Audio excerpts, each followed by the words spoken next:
My mother-in-law arranged a dinner, a tea, an exclusive restaurant.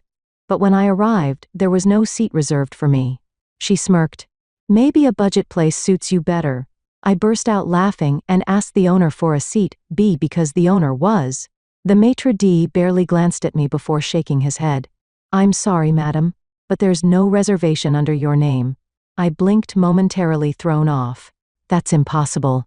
I was invited to dinner with my husband's family. They should already be here. He gave me a polite but firm smile. I just checked.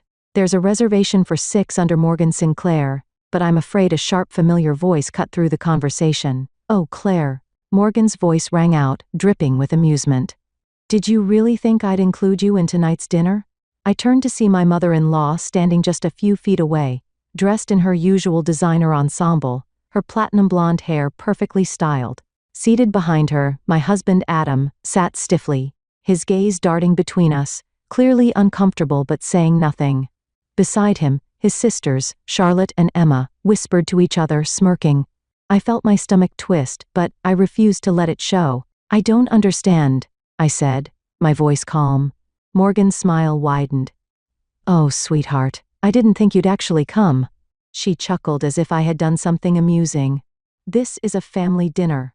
A place like this is, well, it's a bit out of your league. Don't you think? Maybe a budget restaurant suits you better. Charlotte snickered behind her wineglass. Emma avoided my gaze. Adam, he just sat there gripping his fork, silent. I felt the weight of humiliation settle in, the judgment in the air thick enough to choke on.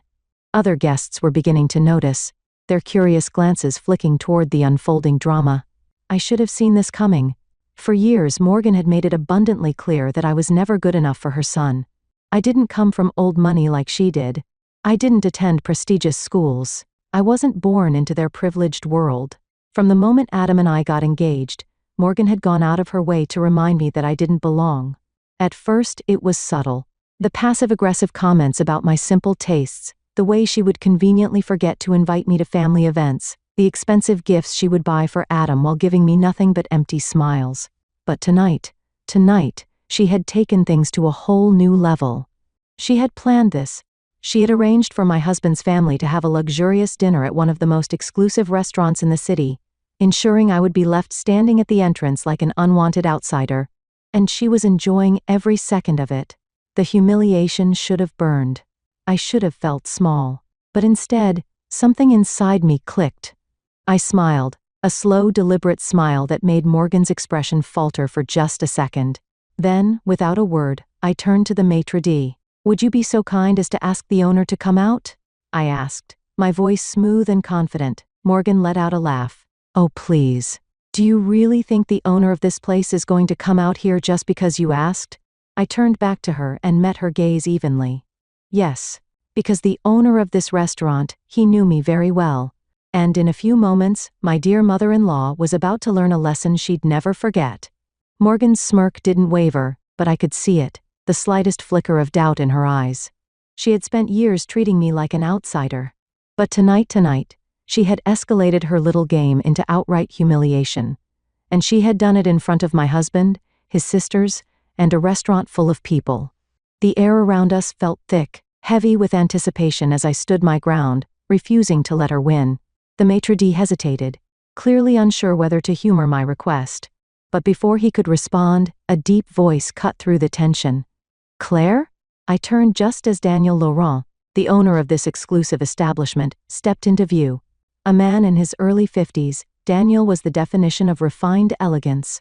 Salt and pepper hair, a tailored suit, and the kind of confidence that came with owning one of the most sought-after restaurants in the city.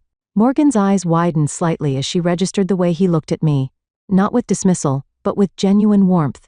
Daniel, I greeted, my smile widening. It's been a while.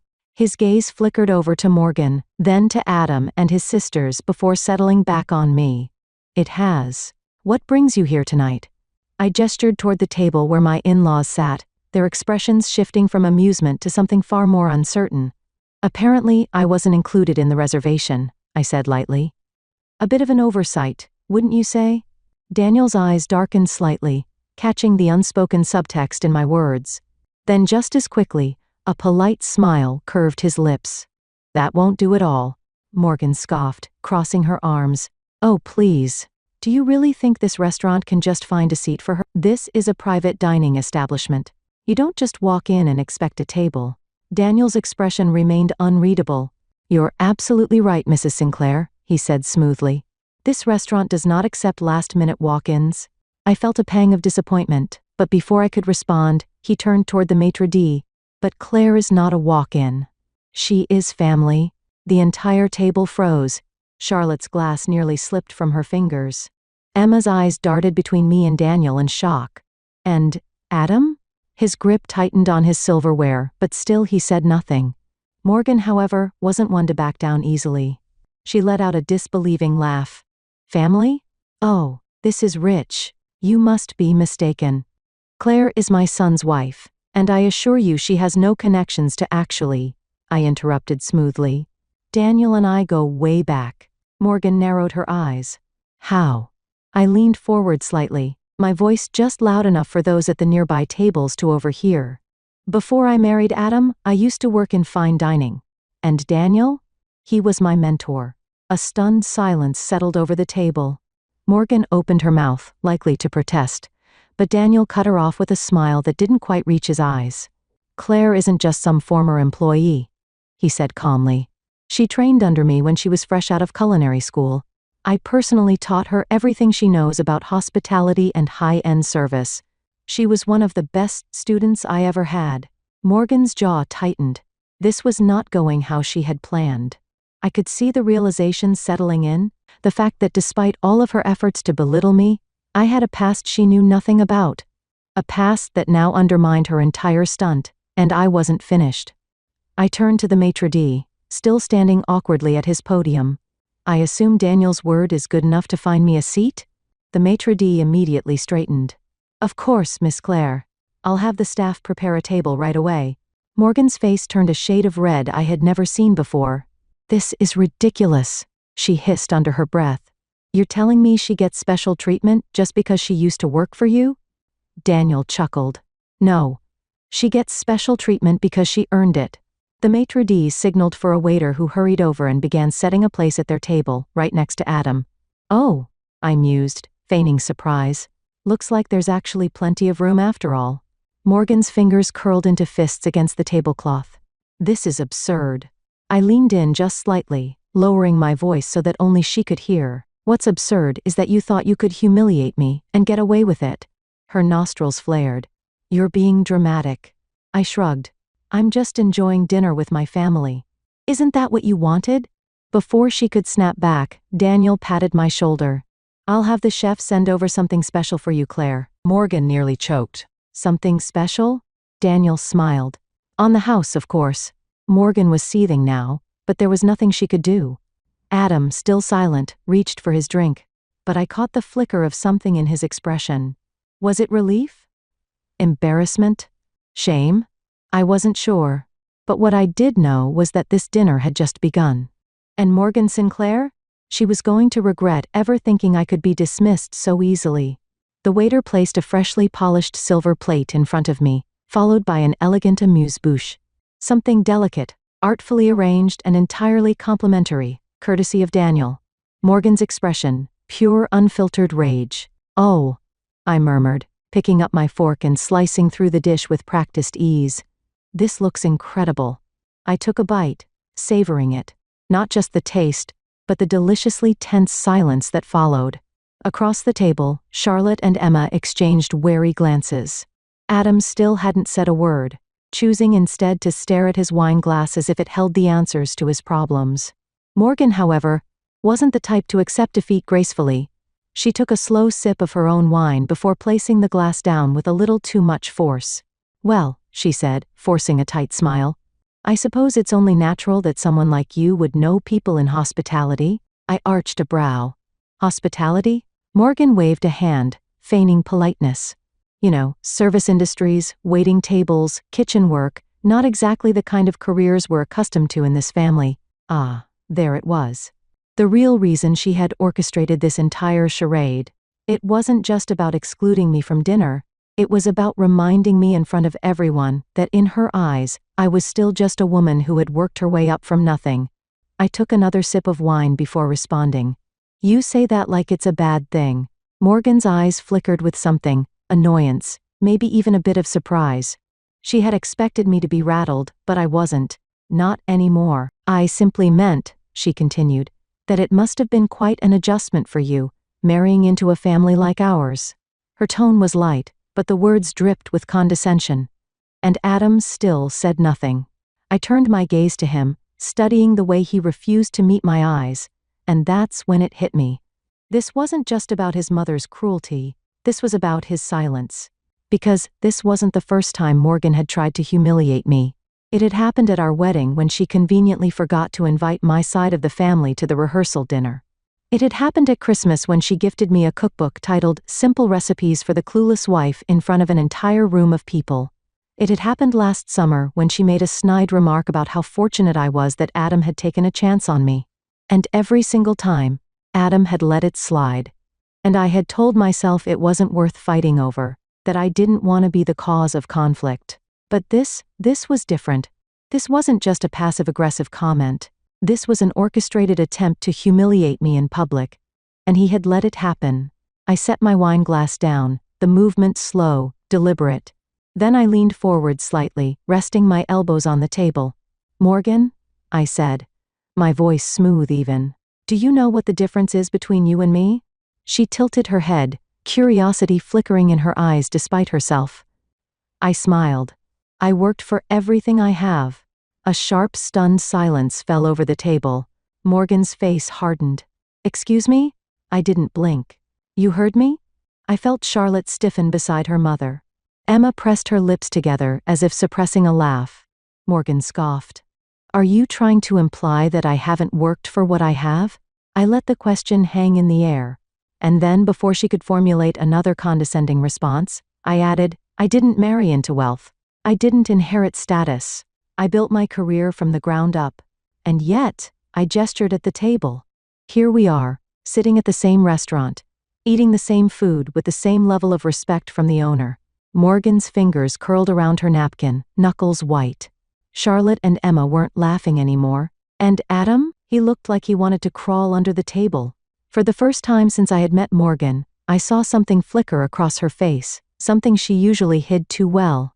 It wasn't anger. It was fear. Because she had spent years trying to convince herself that I didn't belong, that I was lesser, that I was just some gold digger who had latched onto her son. But now she was starting to realize the truth. And the truth was that I was not someone she could break. I picked up my fork, casually cutting into my dish again.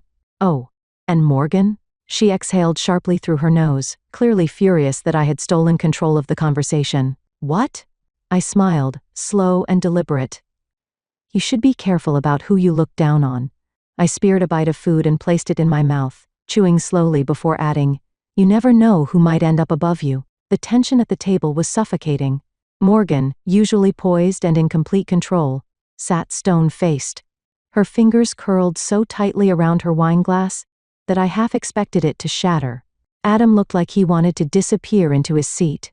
Charlotte and Emma were stealing glances at each other, clearly wondering if they should intervene. And me? I had never felt more certain of my place. I could see it in Morgan's expression, the way her carefully curated mask of superiority had cracked, even if just for a moment. She wasn't used to being challenged. She had built her power on people bending to her will, on people being too afraid or too polite to put her in her place. But I wasn't afraid of her anymore. Morgan took a slow breath, composing herself before placing her glass down with a soft but deliberate click. I see, she said finally, her voice deceptively smooth. I suppose I should commend you, Claire. You've managed to elevate yourself beyond your circumstances.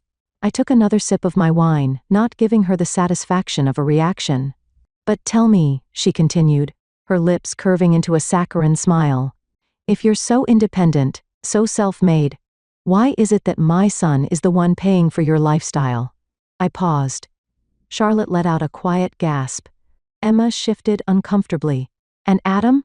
Adam flinched. Morgan's smile sharpened. She could feel the eyes of the table on me now, waiting for a response. I set my glass down, my movements slow and deliberate. What do you mean by that? I asked, feigning confusion. Morgan leaned forward, dropping her voice to a mocking whisper. I mean, darling, that my son is the reason you can afford that lovely little boutique job of yours, isn't he?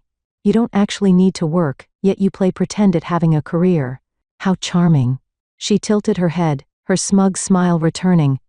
You talk about self-sufficiency, but at the end of the day, you're still just someone my son supports.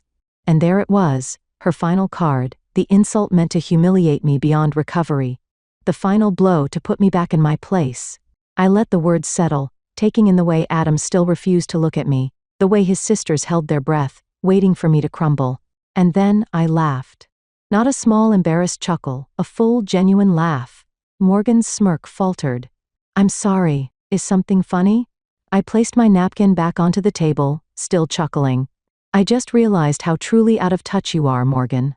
Her eyes narrowed. Excuse me? I gestured toward Adam, my voice calm and deliberate. You think he supports me? I asked, arching a brow. That's adorable. Charlotte made a choking sound. Emma's lips parted in shock. And Adam? Adam went pale. Morgan's smile dropped instantly. What are you talking about? I sighed, almost pitying her. You still see Adam as your little boy, don't you? The one in control, the provider, the man who rescued me from my lowly life. I tilted my head. But let me tell you something, Morgan. That's not how this marriage works. Morgan stiffened. You want to know what's funny? I continued. Adam's business, his investment projects, half of them were funded with my money. A stunned silence fell over the table. Morgan's eyes widened, her entire world shifting in real time. What? She whispered. I smiled, but this time, there was no warmth in it. Adam didn't build his career alone. I continued, still speaking to her, but keeping my gaze locked on my husband. When he wanted to start investing, he didn't have the capital. I picked up my wineglass again, but I did. Morgan's fingers twitched. That's not possible. I shrugged. Believe what you want. But the reality is, your son's success is built on my investments, my strategies, and my support.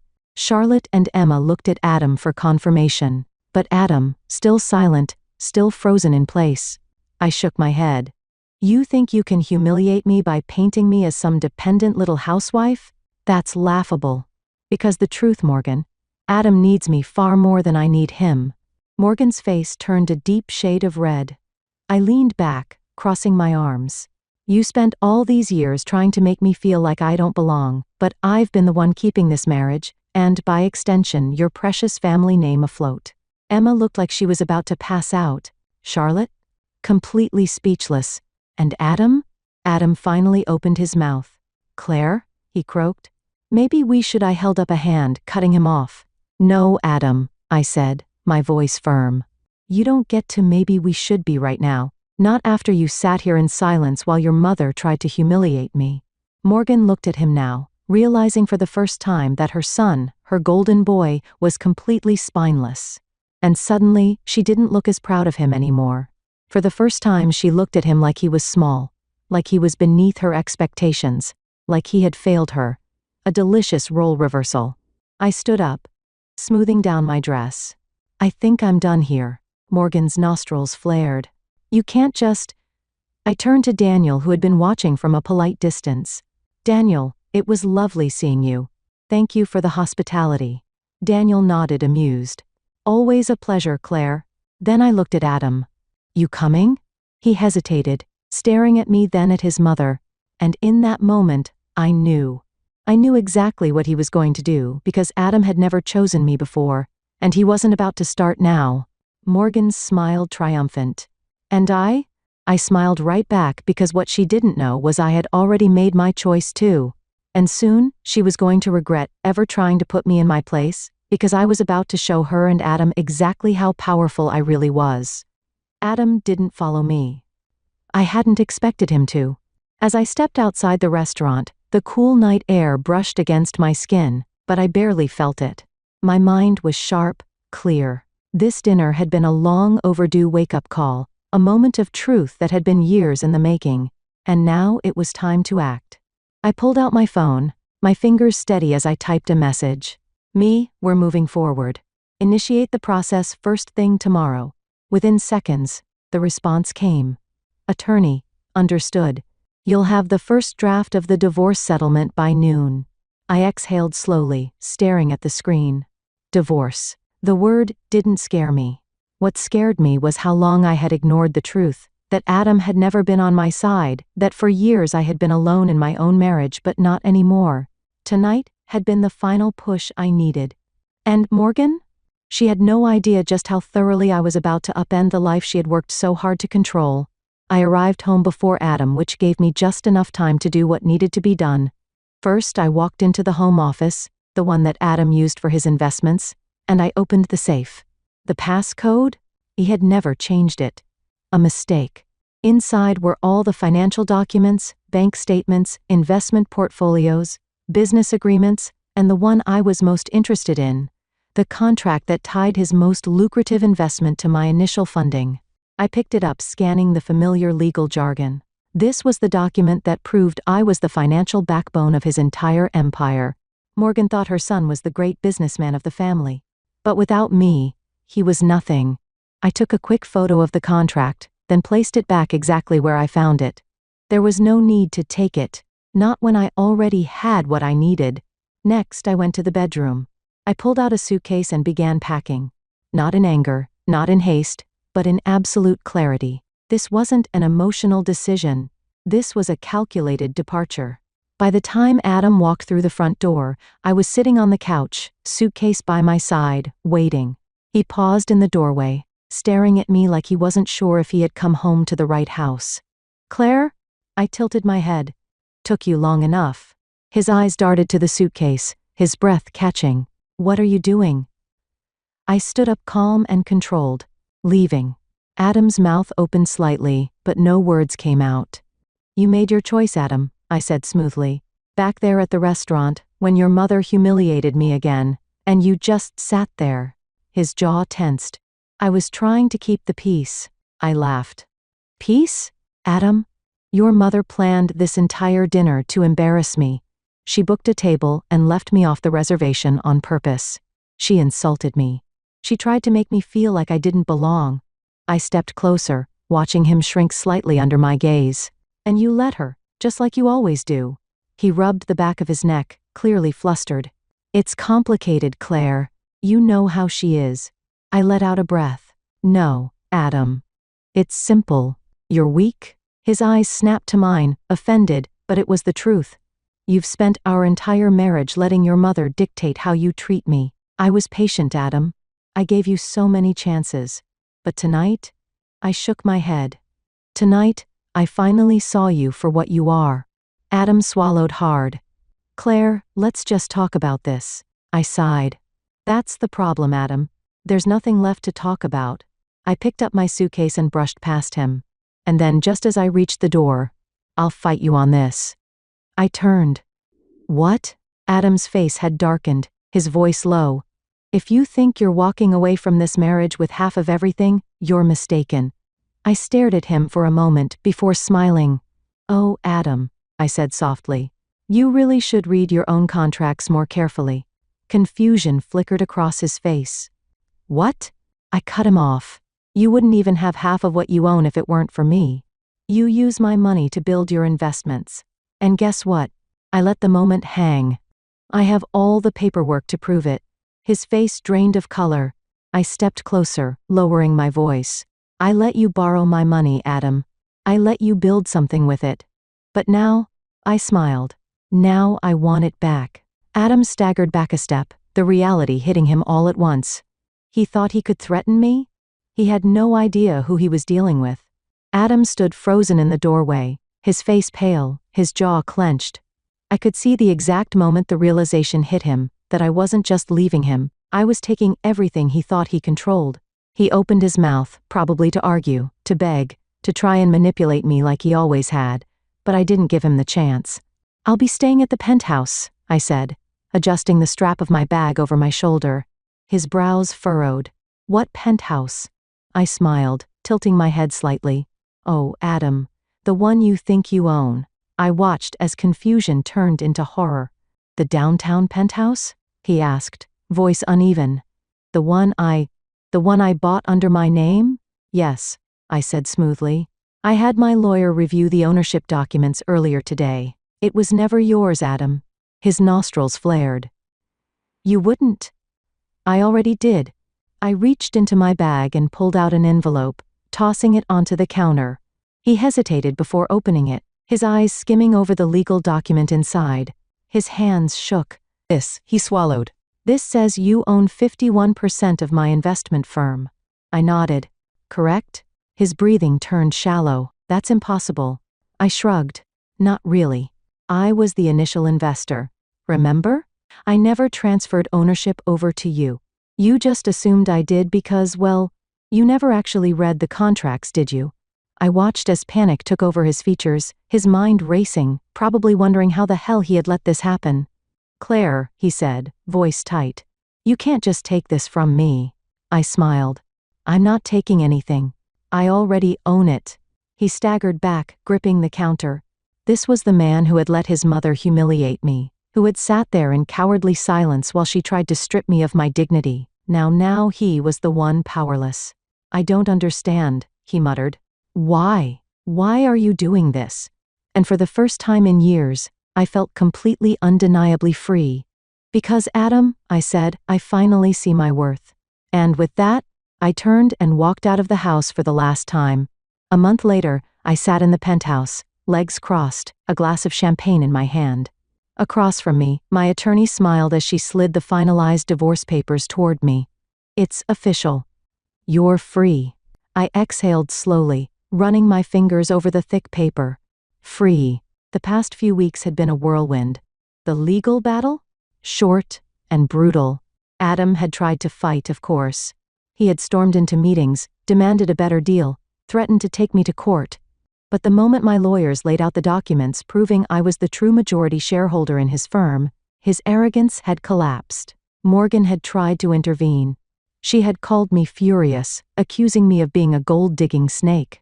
I had simply responded, if you raised him better, this wouldn't have happened. And then, I blocked her number because Morgan Sinclair was no longer my problem. I lifted the champagne glass to my lips, savoring the moment. And then, as if the universe wanted to gift me one last laugh, my phone buzzed. Adam, can we talk? I smirked, setting the glass down and typing back. Me. About what? A pause. Then, Adam. I don't know what to do. I exhaled, shaking my head. It was sad, really. For years I had waited for Adam to show up for me, to be the man I thought I married. I had waited for him to stand up to his mother, to fight for me the way I had fought for him. But now I saw him for exactly what he was, a man who had spent his life hiding behind the power of others, too weak to build anything on his own. And the irony? He needed me now more than ever. But I didn't need him at all. I typed one final message. Me. That's not my problem anymore. Then I blocked his number too. Because for the first time in my life, I was choosing myself, and that was the most powerful thing I had ever done.